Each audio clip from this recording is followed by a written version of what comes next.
امام بخاری رحمۃ اللہ تعالیٰ نے کی ایک روایت کے مطابق تو یہ آتا ہے کہ قبر میں صرف یہ ایک ہی سوال ہوگا، اور چونکہ بعض روایتوں میں صحیح حدیثوں میں آتا ہے کہ قبر میں 3 سوال ہوں گے. یہ جو تیسرا سوال ہے یہ عقیدے سے تعلق رکھتا ہے. نبی پاک علیہ السلام کے روزے سے یوں پردے ہٹا دیے جائیں، حضور کا چہرہ انور دکھایا جائے گا، کہیں سبحان اللہ. اور اس بندے سے پوچھا جائے گا ما کنتا تقول فی حقی ھذا الرجل، اس ہستی کے بارے میں دنیا کیا کہا، دنیا میں کیا کہتا. کانا یہ مضارع میں داخل ہے، کانا مشتقات جب مضارع کا داخل ہو تو یہ ماضی استمراری کا معنی دیا کرتا ہے. یعنی مطلب یہ ہوا کہ تو اس دنیا کے اندر اس ہستی کے بارے میں کیا کہا کرتا تھا، تیرا کنسپٹ کیا تھا، تیرا عقیدہ کیا تھا. تو اس وقت جس کا جیسا کنسپٹ، جس کا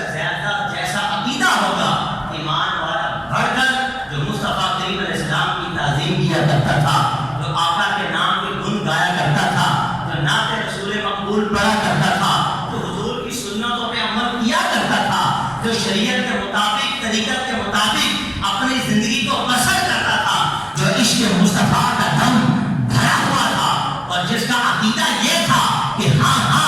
حیات النبی حق ہے، نبی پاک علیہ السلام اپنی قبر کے اندر حق ہے. عبدالحق محدث دہلوی رحمۃ اللہ تعالیٰ نے فرماتے ہیں کہ جب سے ہمیں پتہ چلا کہ قبر کے اندر سرکار تشریف لائے گئے، فرماتے ہیں میں اس وقت سے انتظار میں ہوں کہ موت کب آئے گی، موت کہاں چلی گئی. ایسا دل کرتا ہے کہ موت سے پہلے ہی میں قبر کے اندر چلا جاؤں، کیونکہ قبر کے اندر آمنہ کے لائے تشریف لائے گئے اور مجھے مصطفیٰ علیہ السلام کا دیدار کروایا جائے. جب ایسا عقیدہ ہوگا بندے کا قبر کے اندر، تو پھر اس قبر کے اندر تب وہ جہل بھی تھا جس سے پوچھا گیا کہ تو اس ہستی کے بارے میں کیا کہتا تھا، وہ کہتا لا ادری، لا ادری، ہائے افسوس میں نہیں جانتا. ابو لہب یہی کہہ کر چلا گیا، ہائے افسوس میں نہیں جانتا. سوال یہ ہے کہ تو کیسے نہیں جانتا؟ ارے جس کی پشت انور پہ تو اوجڑی رکھا کرتا تھا، ارے جس کے جسم کے اندر تو پتھر مارا کرتا تھا، جس کی دین تبلیغ کا تو انکار کیا کرتا تھا، جن کے چہرے پر تیرے اشاروں سے معاذ اللہ تھوکا جاتا تھا،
کافر کے عقیدے میں چونکہ فرق ہے،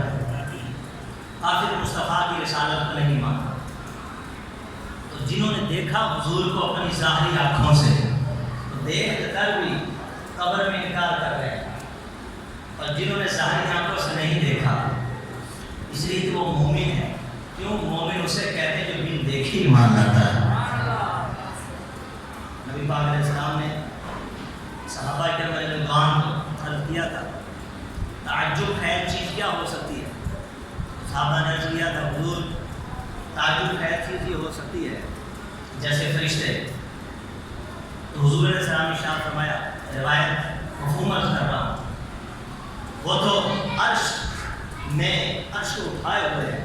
وہ تو رب کا اقرار کرتے ہیں، رب کی وحدانیت کا اقرار کرتے ہیں، ان کے ایمان میں تعجب کیسے ہو سکتا ہے؟ اور پھر عرض کیا انبیاء علیہ السلام کے ایمان میں تعجب ہے،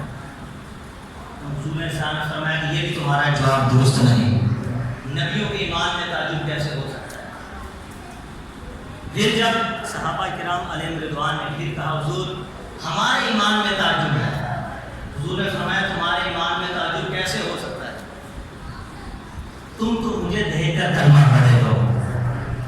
تم تو مجھے دیکھ کر اسلام لائے ہو، تو تمہارے ایمان میں تعجب کیسے ہو سکتا ہے؟ عرض کی حضور بات ارشاد فرما دیجیے، ان لوگوں کے ایمان میں تعجب ہے، تعجب سمجھتے ہو؟ واہ کیا بات ہے، ایسا ایمان، یہ تعجب۔ تو نبی پاک علیہ السلام شاہ فرمایا میرے صحابہ وہ جو تمہارے بعد آئیں گے، تم نے تو مجھے دیکھا اور مجھے دیکھ کر ایمان آئے، انہوں نے نہ رب کو دیکھا نہ